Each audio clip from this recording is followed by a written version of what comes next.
ನಮಸ್ತೆ ಮಕ್ಕಳ, welcome back to my channel. Please like, share and subscribe my channel.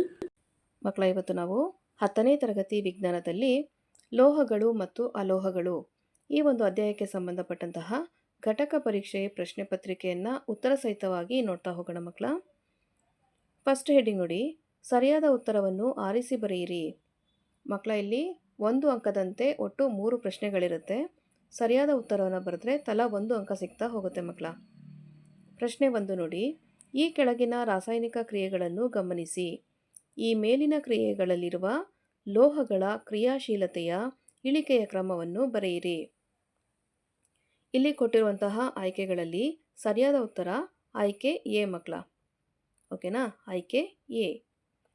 ಪ್ರಶ್ನೆ 2, ಕಬ್ಬಿಣದ ವಸ್ತುಗಳು ತುಕ್ಕು ಹಿಡಿಯದಂತೆ ತಡೆಗಟ್ಟಲು ಬಳಸುವಂತಹ ಸೂಕ್ತವಾದ ವಿಧಾನ. ಆಯ್ಕೆಗಳಲ್ಲಿರುವಂತಹ ಸರಿಯಾದ ಉತ್ತರ ಆಯ್ಕೆ ಡಿ, ಮೇಲಿನ ಎಲ್ಲವೂ. ಪ್ರಶ್ನೆ 3, ಲೋಹಗಳನ್ನು ಕ್ರಿಯಾಶೀಲತೆಯ ಸರಣಿಯ ಏರಿಕೆಯ ಕ್ರಮದಲ್ಲಿ ಬರೆಯುವ ಸರಿಯಾದ ವಿಧಾನ. ಇದಕ್ಕೆ ಸರಿಯಾದ ಉತ್ತರ ಆಯ್ಕೆ ಎ. ನೆಕ್ಸ್ಟ್ ಹೆಡ್ಡಿಂಗ್ ನೋಡಿ ಮಕ್ಕಳ, ಕೆಳಗಿನ ಪ್ರಶ್ನೆಗಳಿಗೆ ಒಂದು ವಾಕ್ಯದಲ್ಲಿ ಉತ್ತರಿಸಿ. ಇಲ್ಲಿ ಒಟ್ಟು 2 ಪ್ರಶ್ನೆಗಳಿರುತ್ತೆ ಮಕ್ಕಳ. ಸರಿಯಾದ ಉತ್ತರನ ಬರೆದ್ರೆ ತಲಾ 1 ಅಂಕ ಸಿಗ್ತಾ ಹೋಗುತ್ತೆ ನಿಮಗೆ. ಪ್ರಶ್ನೆ 4, ಉಭಯವರ್ತಿ ಆಕ್ಸೈಡ್ಗಳು ಎಂದರೇನು? ಉದಾಹರಣೆ ಕೊಡಿ.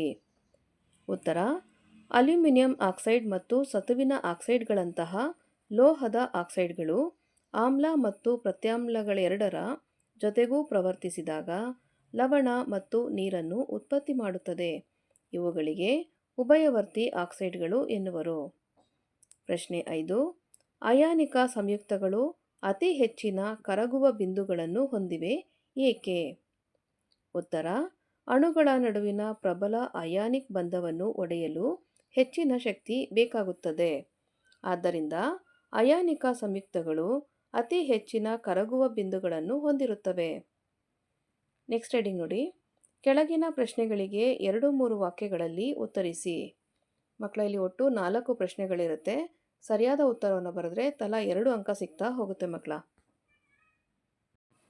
ಪ್ರಶ್ನೆ 6 ನೋಡಿ, ಕಾಸುವಿಕೆ ಮತ್ತು ಹುರಿಯುವಿಕೆಗಳ ನಡುವಿನ ವ್ಯತ್ಯಾಸವನ್ನು ತಿಳಿಸಿ. ಮಕ್ಕಳ, ನೀವು ಸಹಿತ ಇದೇ ರೀತಿಯಾಗಿ ಕಾಲಮ್ನ ಮಾಡ್ಕೊಂಡು ಬರೆದ್ರೆ ಉತ್ತಮ. ಮೊದಲಿಗೆ ಉರಿಯುವಿಕೆ. ಸಲ್ಫೈಡ್ ಅದುರನ್ನು ಆಕ್ಸೈಡ್ಗಳನ್ನಾಗಿ ಪರಿವರ್ತಿಸಲು ಅಧಿಕ ಪ್ರಮಾಣದ ಗಾಳಿಯಲ್ಲಿ ಹೆಚ್ಚಿನ ಉಷ್ಣತೆಯಲ್ಲಿ ಕಾಯಿಸಬೇಕು. ಕಾಸುವಿಕೆಯನ್ನು ನೋಡಿ, ಕಾರ್ಬನೇಟ್ ಅದಿರನ್ನು ಆಕ್ಸೈಡನ್ನಾಗಿ ಪರಿವರ್ತಿಸಲು ಕಡಿಮೆ ಗಾಳಿಯಲ್ಲಿ ಹೆಚ್ಚಿನ ಉಷ್ಣತೆಯಲ್ಲಿ ಕಾಸಬೇಕಾಗುತ್ತದೆ. ನೆಕ್ಸ್ಟು ಪ್ರಶ್ನೆ 7, ಅಯಾನಿಕ ಸಂಯುಕ್ತಗಳ ಯಾವುದಾದರೂ 4 ಗುಣಗಳನ್ನು ಪಟ್ಟಿ ಮಾಡಿ. ಉತ್ತರವನ್ನು ನೋಡಿ, ಭೌತ ಸ್ಥಿತಿ ಘನ ವಸ್ತುಗಳಾಗಿವೆ ಅಥವಾ ಕಠಿಣವಾಗಿರುತ್ತವೆ, ಹೆಚ್ಚಿನ ಕರಗುವ ಬಿಂದು ಮತ್ತು ಕುದಿಯುವ ಬಿಂದುಗಳನ್ನು ಹೊಂದಿವೆ, ನೀರಿನಲ್ಲಿ ವಿಲೀನವಾಗುತ್ತದೆ, ಸಾವಯವ ದ್ರಾವಕಗಳಲ್ಲಿ, ಸೀಮೆ ಎಣ್ಣೆ ಅಥವಾ ಪೆಟ್ರೋಲ್ಗಳಲ್ಲಿ ವಿಲೀನಗೊಳ್ಳುವುದಿಲ್ಲ, ಘನಸ್ಥಿತಿಯಲ್ಲಿ ವಿದ್ಯುತ್ ಹರಿಯಲು ಬಿಡುವುದಿಲ್ಲ, ಆದರೆ ದ್ರವಿಸಿದ ಅಥವಾ ದ್ರಾವಣದ ಸ್ಥಿತಿಯಲ್ಲಿ ತಮ್ಮ ಮೂಲಕ ವಿದ್ಯುತ್ ಹರಿಯಲು ಬಿಡುತ್ತವೆ. ಪ್ರಶ್ನೆ 8, ಮಿಶ್ರಲೋಹಗಳು ಎಂದರೇನು? ಕಂಚು, ಬೆಸುಗೆ ಲೋಹ, ಹಿತ್ತಾಳೆ ಹಾಗೂ ಕಲೆರಹಿತ ಉಕ್ಕಿನಲ್ಲಿರುವ ಘಟಕ ಧಾತುಗಳನ್ನು ಹೆಸರಿಸಿ. ಉತ್ತರವನ್ನು ನೋಡಿ ಮಕ್ಕಳ, 2 ಅಥವಾ ಹೆಚ್ಚು ಲೋಹಗಳ ಅಥವಾ ಲೋಹ ಅಲೋಹಗಳ ಸಮರೂಪದ ಮಿಶ್ರಣವನ್ನು ಮಿಶ್ರಲೋಹಗಳು ಎನ್ನುವರು.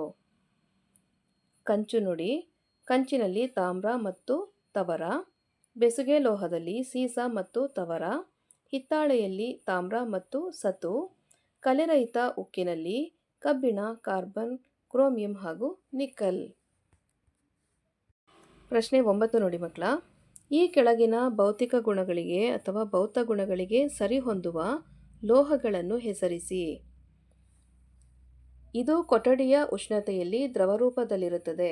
ಯಾವುದು ಮಕ್ಕಳ? ಪಾದರಸ. ಉತ್ತರ, ಪಾದರಸ.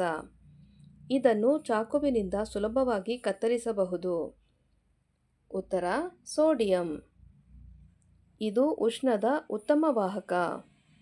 ಸರಿಯಾದ ಉತ್ತರ ಬೆಳ್ಳಿ ಮತ್ತು ತಾಮ್ರ. ಇದು ಉಷ್ಣದ ದುರ್ಬಲ ವಾಹಕ. ಉತ್ತರ ಸೀಸ ಹಾಗೂ ಪಾದರಸ. ಅರ್ಥ ಆಯ್ತಲ್ಲ ಮಕ್ಕಳ? ನೆಕ್ಸ್ಟ್ ಹೆಡಿಂಗ್ ನೋಡಿ, ಕೆಳಗಿನ ಪ್ರಶ್ನೆಗಳಿಗೆ 3-4 ವಾಕ್ಯಗಳಲ್ಲಿ ಉತ್ತರಿಸಿ. ಮಕ್ಕಳ, ಇಲ್ಲಿ ನಿಮಗೆ ಒಂದೇ ಪ್ರಶ್ನೆ ಇರುತ್ತೆ, ಅದು 3 ಅಂಕದ ಪ್ರಶ್ನೆ ಆಗಿರುತ್ತೆ ಮಕ್ಕಳ. ಪ್ರಶ್ನೆ 10ರಲ್ಲಿ ನೋಡಿ, ಲೋಹದ ಮೇಲೆ ಹಬೆಯ ವರ್ತನೆಯನ್ನು ತೋರಿಸುವಂತಹ ಚಿತ್ರವನ್ನು ಬರೆದು ಭಾಗಗಳನ್ನು ಗುರುತಿಸಿ. ಲೋಹದ ಮೇಲೆ ಹಬೆಯ ವರ್ತನೆಯನ್ನು ತೋರಿಸುವಂತಹ ಚಿತ್ರ ಅಂದವಾಗಿ ಬಿಡಿಸಿ ಭಾಗಗಳನ್ನು ಹೆಸರಿಸಬೇಕು ಮಕ್ಕಳ.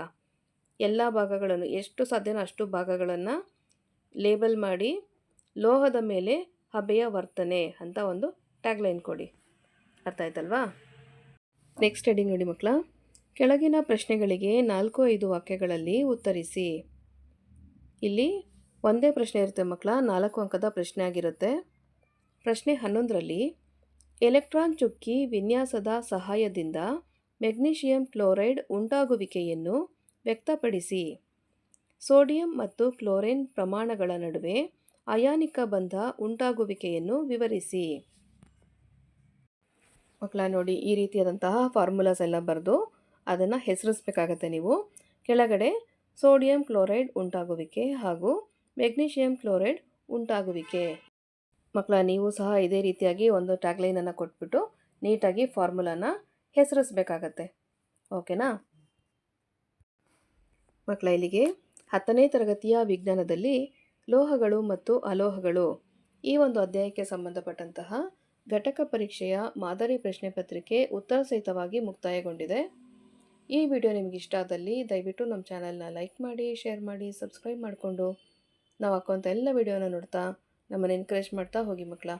Thank you for watching. Bye bye.